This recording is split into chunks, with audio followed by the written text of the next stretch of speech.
The thing nobody tells you about needing to pee. It's a fucking risk assessment. Your bladder tightens 3 hours into your workday. You've avoided liquids since breakfast, mapping exits, calculating crowd density. This isn't paranoia, it's pattern recognition. You stand at the bathroom door. Who's inside? Who might follow? How quickly can you get in and out? Do you pass well enough today? Your hand hovers over the handle while cisgender coworkers breeze past without a single goddamn thought. Welcome to the daily mathematics of transfeminine existence, where the most mundane bodily function becomes a high-stakes game of safety versus dignity versus physical pain. The body is not a thing, but a situation. Simone de Beauvoir. But what happens when your situation is weaponized? When the space between "I need to pee" and "I might get hurt trying" becomes the place where transmisogyny lives. The bathroom as battleground. How we navigate impossible choices. Let's cut through the bullshit. Transfeminine people face unique violence that compounds both transphobia and misogyny into something particularly vicious. We're not playing oppression Olympics here. We're stating statistical fucking fact. According to the 2022 U.S. Transgender Survey, 70% of transfeminine respondents experienced verbal harassment in public restrooms, with 9% reporting physical assault. These aren't isolated incidents. They're systematic patterns of violence targeting bodies that dare to exist outside cisnormative expectations. The mathematics is cruel. Men's room while presenting feminine equals near guaranteed threat of violence. Women's room equals different danger, being clocked, confronted, reported, or attacked by cisgender women who've been taught we're predators.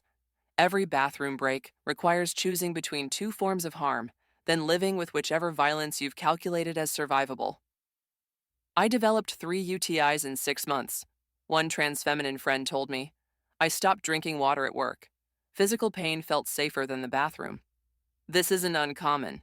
32% of transgender respondents reported avoiding eating or drinking to avoid bathroom use, with 8% developing urinary tract or kidney problems as a direct result. Read that again. We're deliberately harming our bodies to avoid the harm others might inflict. When federal policy becomes a weapon, Trump's 2025 assault, here's where this gets even more fucking terrifying. On January 20th, 2025, literally his first day back in office, President Trump signed Executive Order 14-1-68, defending women from gender ideology extremism and restoring biological truth to the federal government. The order defines sex as an immutable binary determined at conception, erases all federal recognition of transgender identities, and mandates that federal facilities enforce bathroom access based solely on assigned sex at birth. Translation: transfeminine federal employees now face a choice between using the men's room, where violence is statistically likely, or violating federal policy, where termination is likely. Leanne Withrow, a civilian employee with the Illinois National Guard and recipient of Abraham Lincoln Medal of Freedom, filed a class action lawsuit in May 2025 challenging this policy. This policy would put a needless barrier between my work on behalf of military families, forcing me to choose between my service to this country and my own dignity, she stated. The most common way people give up their power is by thinking they don't have any. Audre Lorde. But Lorde's wisdom hits different when federal law actively strips that power away. This isn't about reclaiming agency. It's about fighting for the right to piss without persecution. The predator myth. Weaponized fear and deliberate lies. Let's address the elephant shitting all over this conversation. The absolutely baseless narrative that transfeminine people pose threats in women's bathrooms. This zombie myth refuses to die because it's politically useful for stoking panic. The data is crystal fucking clear. Studies across multiple states and localities with trans-inclusive bathroom policies show zero increase in bathroom assaults or privacy violations. None. Not one single documented case of a transgender person assaulting anyone in a bathroom. The Williams Institute's 2018 analysis of Massachusetts crime data found that safety and privacy violations in public restrooms remained rare regardless of non-discrimination protections, with no evidence that allowing transgender people to use facilities matching their gender identity increased any form of criminal behavior. Meanwhile, Transfeminine people face exponentially higher rates of bathroom violence. A Harvard School of Public Health study found that transgender students forced to use bathrooms, according to their assigned sex, faced between 1, 3, and 2, 5 times increased risk of sexual assault, with 36% of trans students with restricted access reporting sexual assault in a single year. Read those numbers again. The people being demonized as threats are actually the primary victims. We are not asking to be saved. We are asking to be seen. Janet Mock. But being seen as transfeminine means being seen as dangerous, deceptive, disgusting, all the trans misogynistic tropes that justify violence against us. The impossible standards. When passing becomes survival work, the goalposts shift constantly to ensure transfeminine existence itself remains the problem. Don't pass well enough? You're threatening and suspicious. Pass too well? You're deceptive and dishonest. Visibly transgender? You're making people uncomfortable. Use the men's room instead? You're confusing everyone. It's a rigged fucking game designed for failure. One colleague told me she spent $35,000 on facial feminization surgery, primarily to reduce bathroom harassment. That's the price she paid to pee in relative peace. What other demographic is expected to undergo expensive medical procedures just to access a toilet without confrontation? The hypervigilance required is psychologically devastating. Many transfeminine people report intense bodily awareness in public restrooms, monitoring how they stand, walk, sit, speak, even breathe. Voice becomes both protection and source of dysphoria.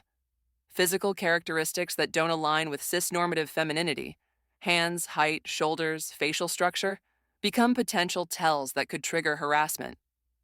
I am not free while any woman is unfree, even when her shackles are very different from my own. Audre Lorde. Except our shackles include the constant threat of violence for the crime of having bladders. The strategic calculations, survival tools. We shouldn't need, until society gets its collective shit together, transfeminine people have developed comprehensive survival strategies. The daily protocol. Map all single-occupancy restrooms and regular routes.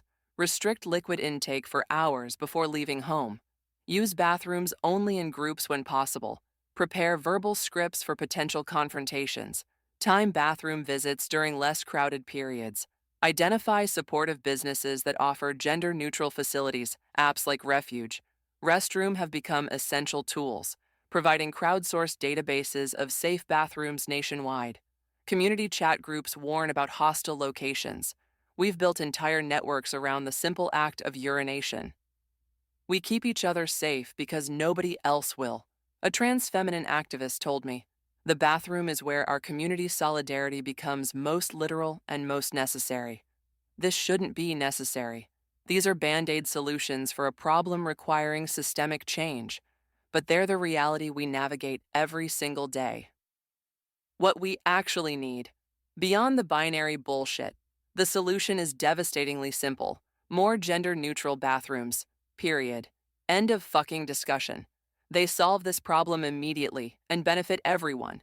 Parents with different gender children, disabled people with different gender caregivers, anyone who just needs a goddamn bathroom without performing gender adequately enough for strangers' approval. Countries throughout Europe have implemented gender-neutral facilities without civilization collapsing. The American resistance isn't practical. It's purely ideological puritanism and political fear-mongering. The first act of violence that patriarchy demands of males is not violence toward women. Instead, patriarchy demands of all males that they engage in acts of psychic self-mutilation, that they kill off the emotional parts of themselves. Bell Hooks. Bathroom policing is violence.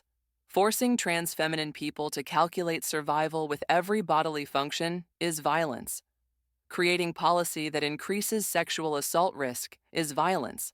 And all of it stems from rigid gender enforcement that harms everyone, cis and trans alike. The truth we carry. What survival teaches. Tomorrow, another security guard will question your presence. Another stranger will stare. Another cisgender woman will clutch her purse tighter. Another policy will be proposed to legislate you out of public space entirely. But here's what we've learned through years of this daily calculation. Our existence is not up for debate. We will continue to need bathrooms.